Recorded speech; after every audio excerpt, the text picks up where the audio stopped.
ప్రియమైన శ్రోతలారా, జీవిత పాఠాలు అనే పోడ్కాస్ట్కి మీ అందరినీ స్వాగతిస్తున్నాను. ఈరోజు నేను రోడ్డు పైన అలా నడుచుకుంటూ వెళ్తుంటే ఒక చిన్న విషయాన్ని గమనించాను. ఇద్దరు వ్యక్తులు నడుచుకుంటూ వెళ్తున్నారు. ఒకరేమో చాలా పొడుగ్గా ఉన్నారు, ఇంకొక పర్సన్ చాలా పొట్టిగా ఉన్నారు.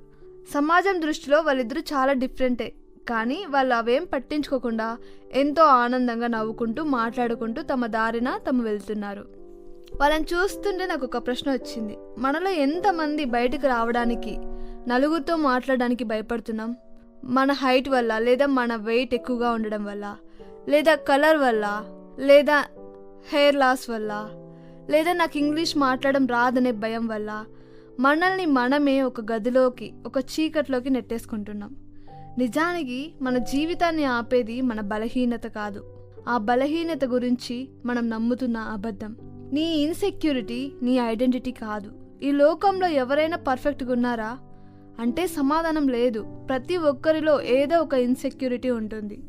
కొందరికి శారీరక రూపం కావచ్చు, కొందరికి వాళ్ళ గతం, పాస్ట్ మిస్టేక్స్ కావచ్చు, ఇంకొందరికి వాళ్ళ ఆర్థిక పరిస్థితి, ఫైనాన్షియల్ బ్యాక్గ్రౌండ్ సరిగా ఉండకపోవచ్చు. సమస్య అనేది ఇన్సెక్యూరిటీ ఉండడం కాదు, దానికి మనం ఇస్తున్న పవర్. కొందరు తమకున్న లోపాన్ని చూపిస్తూ నా బ్రతుకింతే, నేనేం చేయలేను అని ఇంట్లోనే ఉండిపోతారు, డిప్రెషన్లోనికి వెళ్ళిపోతారు. కానీ ఇంకొందరు అదే లోపం ఉన్నా తమ కలల వైపు ధైర్యంగా అడుగులు వేస్తారు. ఈ ఇద్దరి మధ్య ఉన్న తేడా పరిస్థితులు కాదు, కేవలం వాళ్ళ మైండ్ సెట్ మాత్రమే. Comparison steals joy, but purpose gives direction. ఇతరులతో పోల్చుకోవడం నీ సంతోషాన్ని దొంగలిస్తుంది, కానీ దేవుని ఉద్దేశం నీకు సరైన మార్గాన్ని చూపిస్తుంది. మనందరికీ నిక్ గురించి తెలుసు.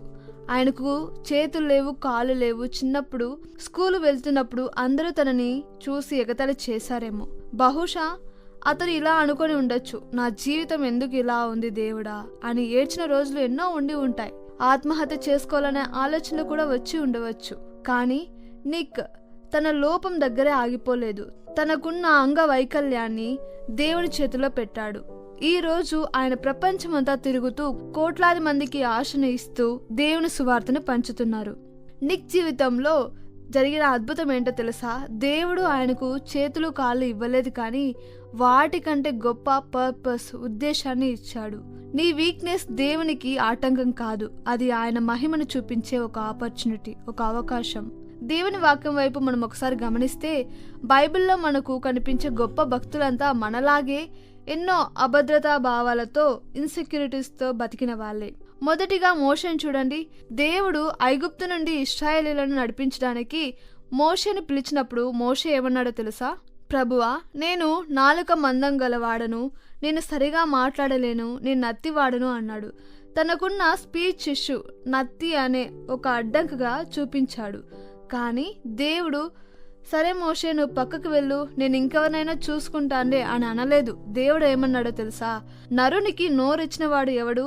మూగవాడినైనను చెవిటివాడినైనా పుట్టించువాడును నేను కానా?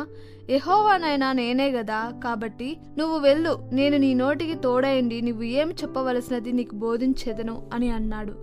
మరొక ఉదాహరణ చూసుకుంటే దావీదును చూడండి.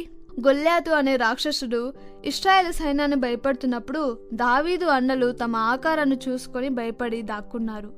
కానీ చిన్నవాడైన దావీదు దేవుని నామంన వెళ్లి గొల్యాతుని జయించాడు.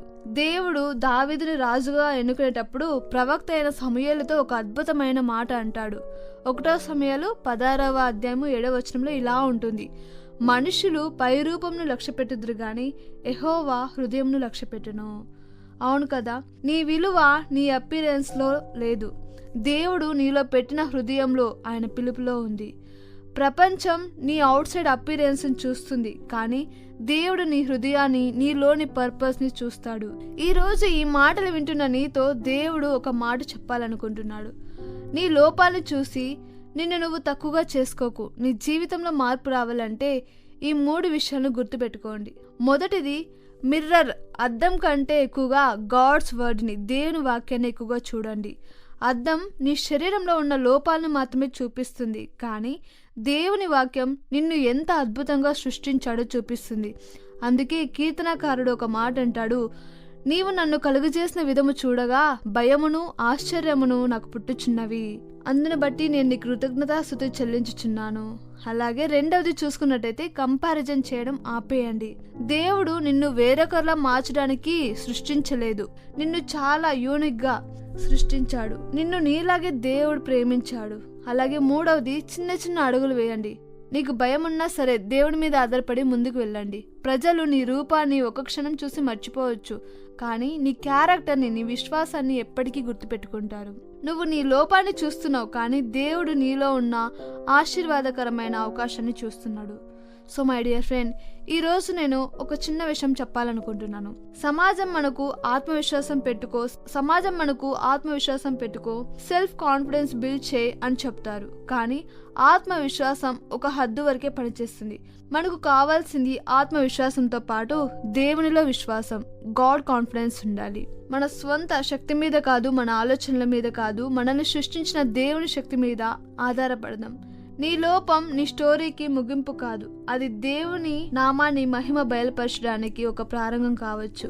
ఈ రోజు నుంచి అద్దంలో కనిపించే లోపాలను కాదు, దేవుని వాక్యంలో కనిపించే నీ విలువను నమ్ము. ఎందుకంటే నీ ఇన్సెక్యూరిటీ నీ భవిష్యత్తు నిర్ణయించదు, దేవుని ప్లాన్సే నీ భవిష్యత్తు నిర్ణయిస్తాయి. One thing you remember, you are not defined by what you lack, you are defined by the God who created you. నీ దగ్గర లేని దాన్ని బట్టి నీ విలువ మారదు. నిన్ను సృష్టించిన దేవుని బట్టే నీకు విలువ వస్తుంది. Thank you. God bless you.